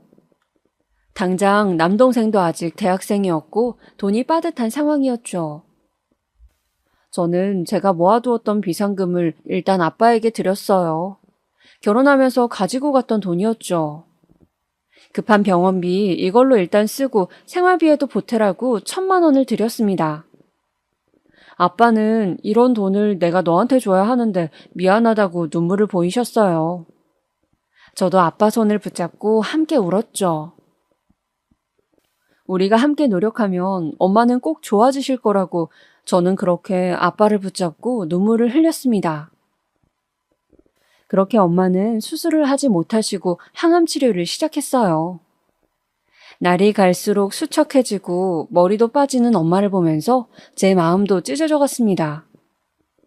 항상 여자는 나이가 들수록 머릿결 관리가 중요하다며 신경 쓰시던 엄마였는데 머리숱이 거의 없어지자 항상 모자를 쓰고 계시는 엄마의 모습이 너무 마음이 찢어지는 것 같아. 저는 엄마 병문안을 다녀오는 날이면 그렇게 지하철 화장실에서 울고 또 울었습니다. 정말이지 제 인생의 본질이 고통이라고 하지만 이렇게 괴롭고 힘들 줄이야. 저는 이 시간이 어서 지나가기를 빌고 또 빌었습니다. 그러나 저의 바람과는 달리 적극적으로 치료를 하는데도 엄마는 급속히 안 좋아지셨어요. 나날이 쇠꼬챙이처럼 말라가고 식사도 편하게 하시지 못했죠. 저는 엄마를 생각하며 울고 지내는 날이 많았습니다. 시댁과 남편이 뭐라 하든 안중에도 없었어요. 내 부모, 배 아파 저를 낳고 키우고 돌봐준 엄마가 지금 돌아가실지도 모른다는 생각을 할 때마다 그 사람들이 무슨 말을 하든 상관없었고 오직 엄마 생각만 날 뿐이었습니다. 그렇게 반쯤 넋을 놓은 채로 지내고 있는데 하루는 시어머니가 저를 끌고 한의원에 데리고 가더군요. 어머니, 한의원은 왜 가는 거예요? 둘째 아기 잘 들어서라고 보약 한 제 지으려고 한다. 네? 내가 점집 가서 점괘를 보니까 말이다. 둘째가 빨리 아기를 가져야 한다는구나. 네가 아기를 안 가지는 바람에 우리 집안 기운이 다 빠져나가고 있대. 그래서 둘째가 아기를 가져야 그 기운이 돌아온다고. 그 아이가 우리 집안을 일으킬 아기라는구나. 그래서 둘째 몸 좀 따뜻하게 할 수 있는 한약 지으러 간다. 어머님 죄송하지만 혼자 가시면 안 될까요? 제가 지금 그런 걸 신경 쓸 정신이 아니에요. 김도사가 그랬어. 꼭 너를 데리고 가라고. 그래야 너한테도 좋고 둘째한테도 좋다고 말이야. 그리고 산 사람은 살아야지. 어차피 곧 가실 양반한테 그렇게 마음 쓰고 힘들어하면 뭐하니? 네? 지금 뭐라고 하셨어요, 어머니? 우리 엄마 아직 안 죽었어요. 살아 계시다고요. 사과하세요. 지금 하신 말씀. 어떻게 그런 말씀을 표정 하나 안 바뀌고 하시는 거예요? 저는 순간 악에 받쳐 소리를 질렀습니다. 어머니는 소리를 지르는 제가 창피했던지 저를 끌고 한의원 밖으로 나와 화를 내셨어요. 아니, 그러면 네 할 일은 하나도 안 하고 친정부모에 미쳐서 있는 너를 언제까지 내가 봐주니? 제 할 일이 뭔데 그러시는 거예요? 뭐긴 결혼했으면 그 집안이 잘 되도록 힘써야지. 집에서 밥만 축내고 친정 쏘다니는 게 네 할 일인 줄 아니? 어느 정도껏 돼야 넘어가지. 누구나 집에 아픈 환자 한 명쯤은 있어. 왜 이렇게 유난이야? 탁! 저는 너무 화가 나서 어머니의 손을 뿌리치고 그 자리에서 나와버렸습니다. 그날 저녁이었어요. 당신 엄마 뿌리치고 가버렸다며? 어머님께 이야기를 들었는지 남편이 저에게 따지고 드는 것이었습니다. 나 오늘도 엄마 병실에 갔어야 했는데 엄마 혼자 있는 날이란 말이야. 근데 동서 한약 짓는데 왜 나를 데리고 가시냐고. 어머니 진짜 왜 그러신데?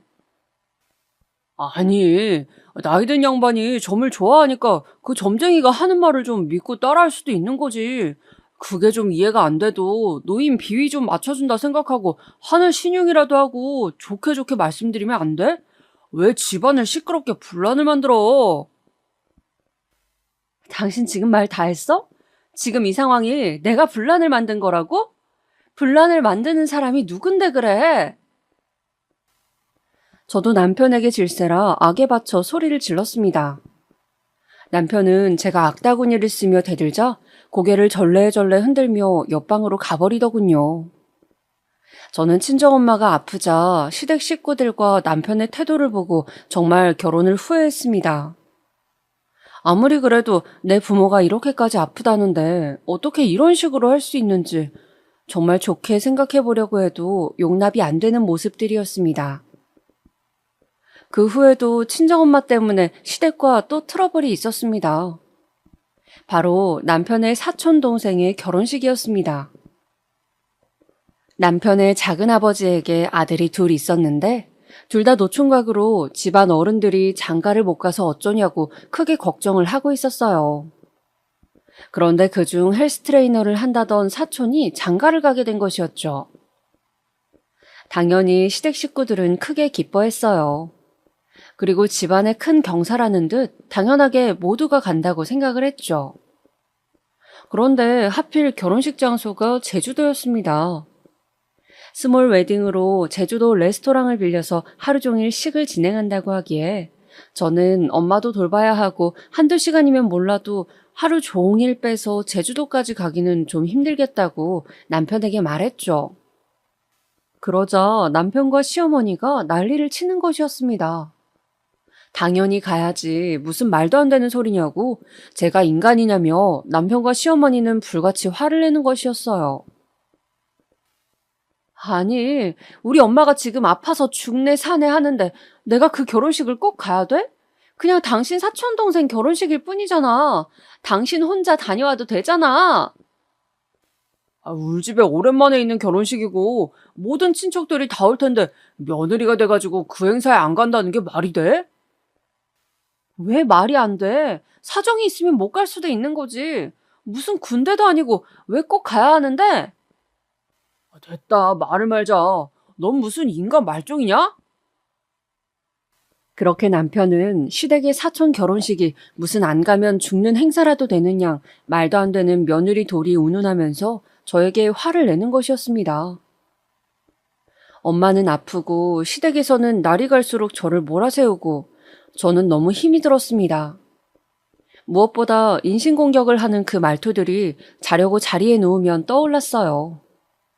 뻑하면 친정엄마가 아파서 신경 쓰이게 한다느니 곧 죽을 사람이라느니 시어머니는 함부로 말하는 정도가 나날이 심해졌어요.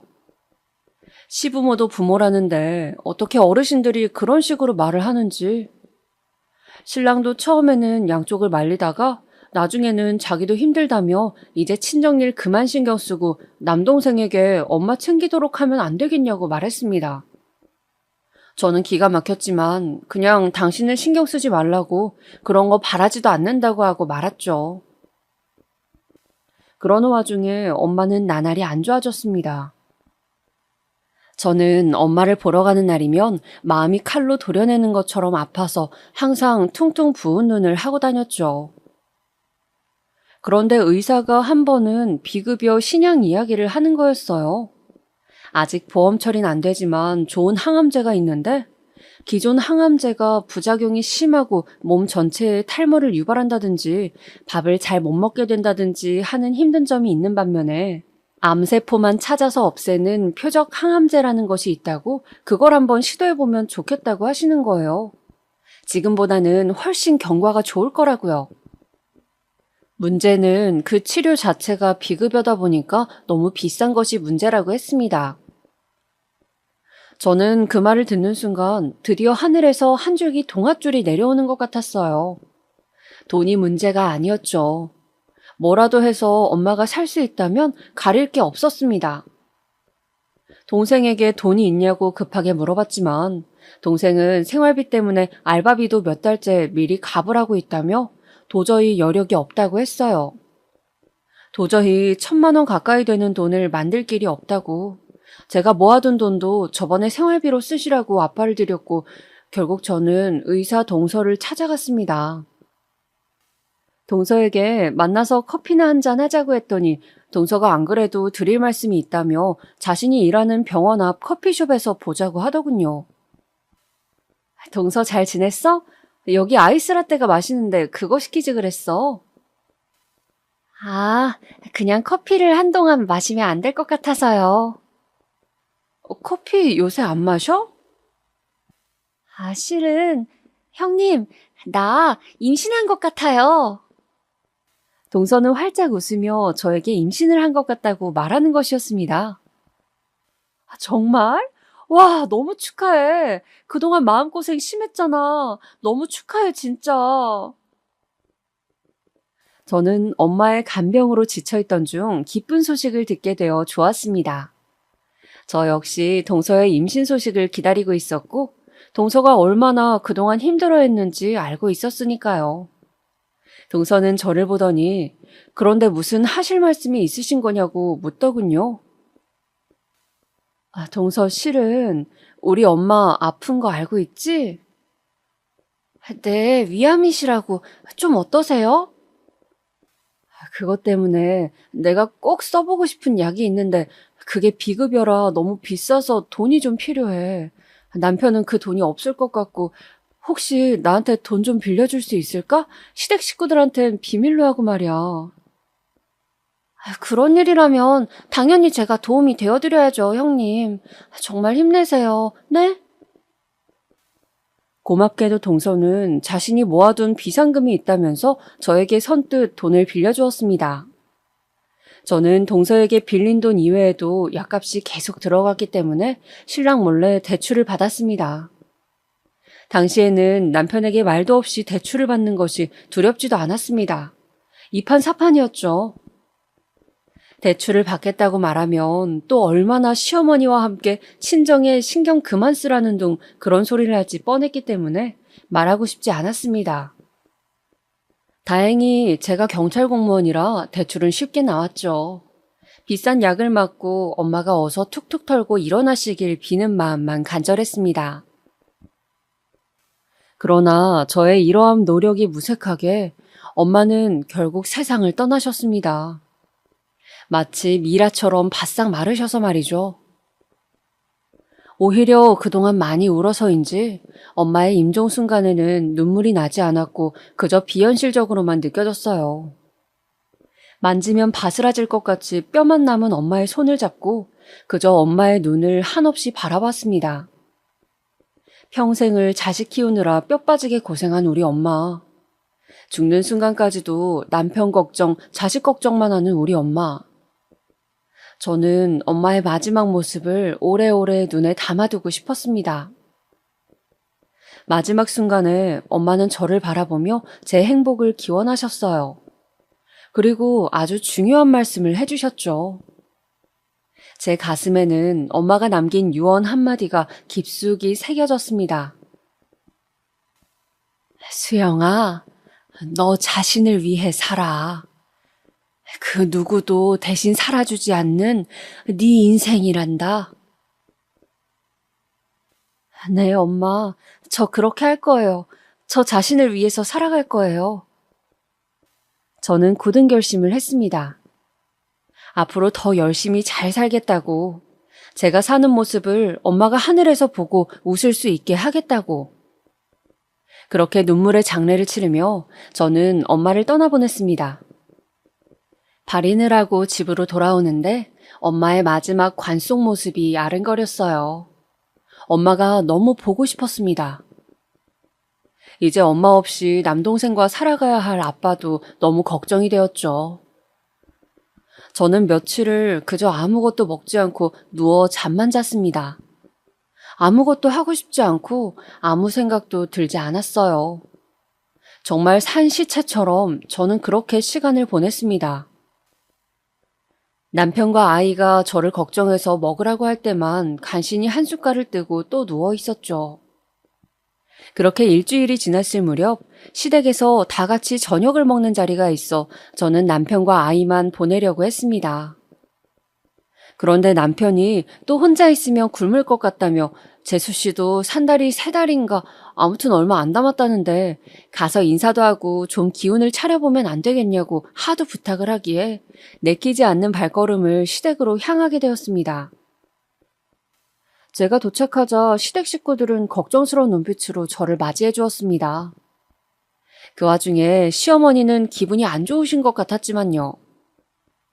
아직도 제가 어머니 말씀을 안 듣고 둘째를 안 가진 것이 불만이신 건지 저도 더 이상 신경 쓰고 싶지도 않아 힘없이 자리에 앉았습니다.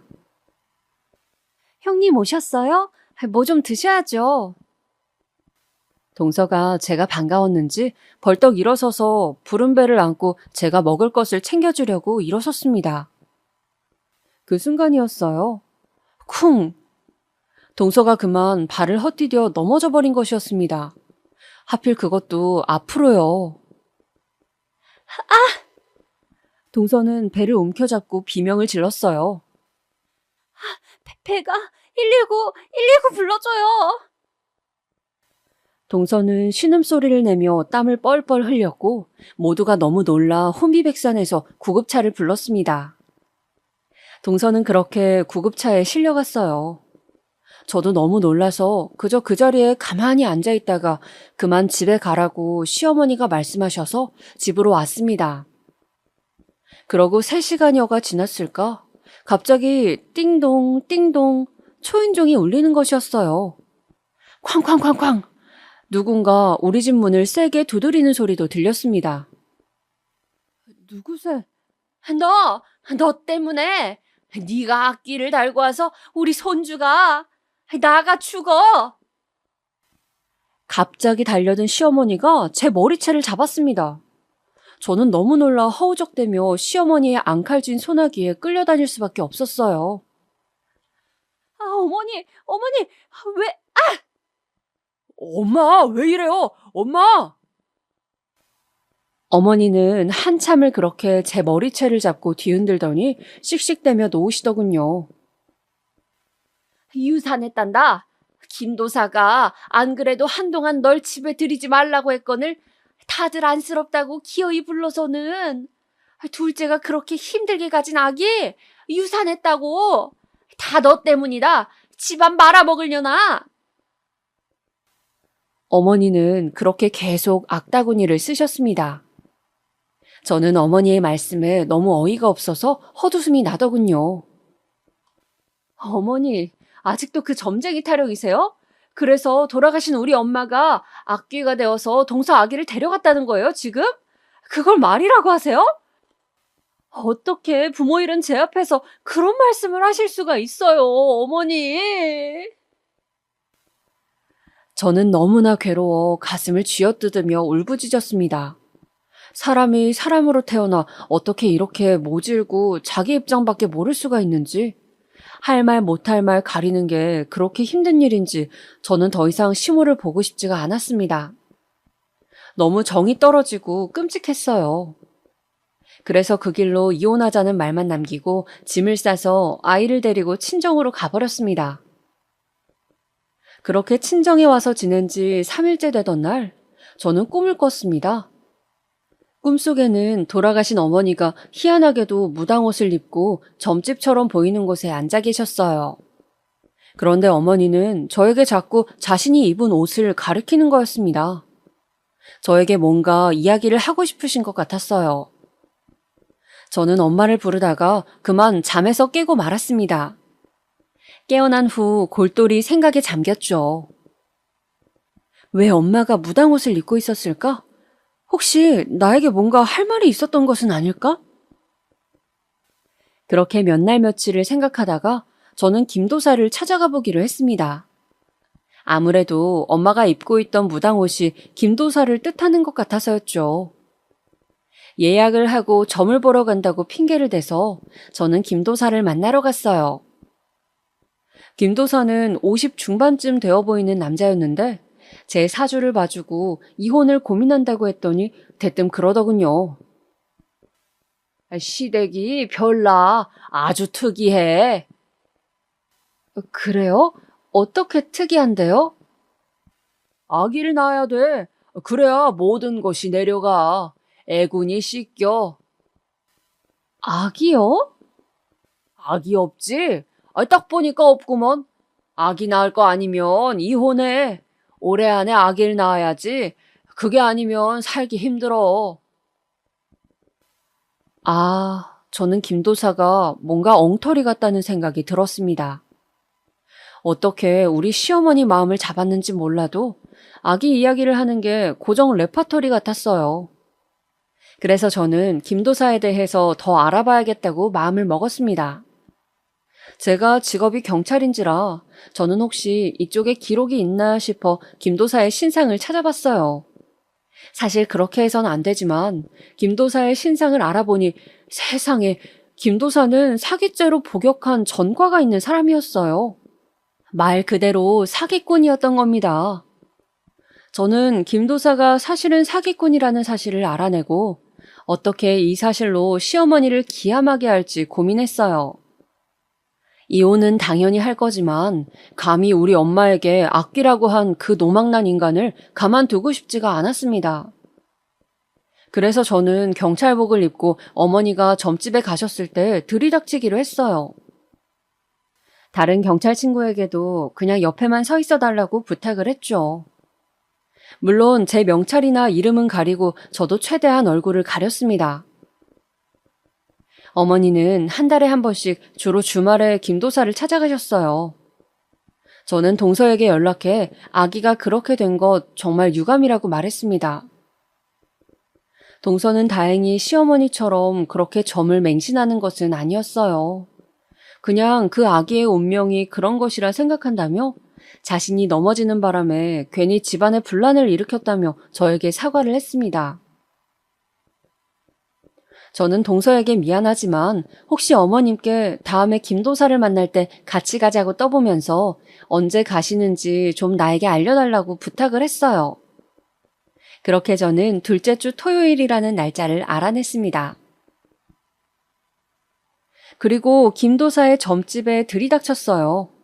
벌컥 문을 열고 들어서자 어머니가 김도사 앞에 앉아 뭐라고 이야기를 하고 있는 모습이 펼쳐져 있었어요. 저는 그 앞에서 목소리를 굵게 바꿔내면서 말했습니다. 김명준 씨, 당신을 사기죄로 서로 연행합니다. 아니 왜 그래요 또? 나 감옥 잘 갔다 왔는데? 네? 형사님들이세요? 아이 참, 아줌마 일단 나가요. 네? 나가 계세요. 이분 역술인 아닙니다. 역술인 사칭하는 사기꾼이에요. 예? 어머니는 큰 충격을 받으신 듯 비틀거리며 일어서시더군요. 그동안 김도사의 말을 듣고 투자도 많이 하고 많은 것을 정했는데 사기꾼이라는 정체가 밝혀지니 많이 놀란 듯 보였습니다. 저는 그렇게 김도사에게 겁을 주고 어머니에게 김도사의 정체를 까발렸어요. 물론 제 직업을 이용한 것은 잘못했다고 생각하지만 그 당시에는 저도 눈이 뒤집혀서 뭐라도 하고 싶었습니다. 제 시기에 어떤 복수였던 것이죠. 그리고 저는 남편에게 이혼 소송을 걸었어요. 그동안 점을 맹신하는 시어머니에게 구박을 당한 점과 남편이 이를 방관했다는 점, 친정엄마가 아플 때 언행까지 모조리 말해 위자료를 받아내고 양육권, 친권을 모두 가지고 왔습니다. 물론 이혼을 하는 것이 저라고 쉽진 않았어요. 아이가 있기 때문이죠. 그런데 도저히 엄마가 아플 때 시댁 식구들이 저에게 했던 행동들이 계속 떠올라서 그들을 용서할 수가 없었습니다. 얼굴을 보고 살아갈 자신이 없었다고 할까요? 정말 제 인생에서 도려내고 싶은 기억들이었으니까요. 무엇보다 계속 점쟁이 타령을 할 수도 있는 시어머니가 싫었고 결혼 생활을 유지한다면 그런 어머니 말씀을 또 따라야 하는 저의 신세가 싫었습니다. 정말이지 다시는 시어머니 얼굴을 보고 싶지가 않았거든요. 말 그대로 지긋지긋하다고 할까요? 그렇게 소송을 거쳐 힘들게 자유의 몸이 되었습니다. 돌이켜 생각해보면 그때 어머니가 꿈에서 저에게 무당옷을 입고 나타나신 것은 지금 생각해도 신기한 일인데 어머니가 딸인 저를 지옥 같은 시댁에서 구해준 것이 아닐까 하는 생각을 합니다. 무엇보다 제가 드리고 싶은 말씀은 종교든 점이든 뭐든 너무 맹신하는 것이 얼마나 위험한 일인지 많은 분들이 알았으면 좋겠습니다. 다른 사람에게 특히 그런 것을 강요하는 것은 또 다른 형태의 폭력이라는 것도요. 이혼 후 건너 시댁 소식을 들으니 김도사가 사기꾼이라는 걸 알고 어머님은 다른 점집을 또 다니기 시작했는데 거기서 말한 대로 투자를 했다가 많은 손해를 입고 망연자실하신 상태라고 들었습니다. 어머니는 김도사가 사기꾼인 걸 알고도 또 다른 점쟁이에게 간 것이죠. 도대체 그렇게 당하고도 왜 아직도 정신을 못 차리시는 건지 그냥 평생 저렇게 사실 것 같습니다. 지금까지 제가 어떻게 이혼을 하게 되었는지 그 눈물 나는 사연을 말씀드렸는데요. 들어보니 어떠신가요? 정말 기구하지 않나요? 지금까지 제 이야기 들어주셔서 감사하고 또 구독자분들의 가정은 저와 달리 항상 평온하시고 행복하시기를 기원하겠습니다. 제가 이렇게 남들의 행복을 빌어줘야 저에게도 다시 행복이 오지 않을까요? 그럼 오늘 하루도 즐겁게 보내시길 바랍니다.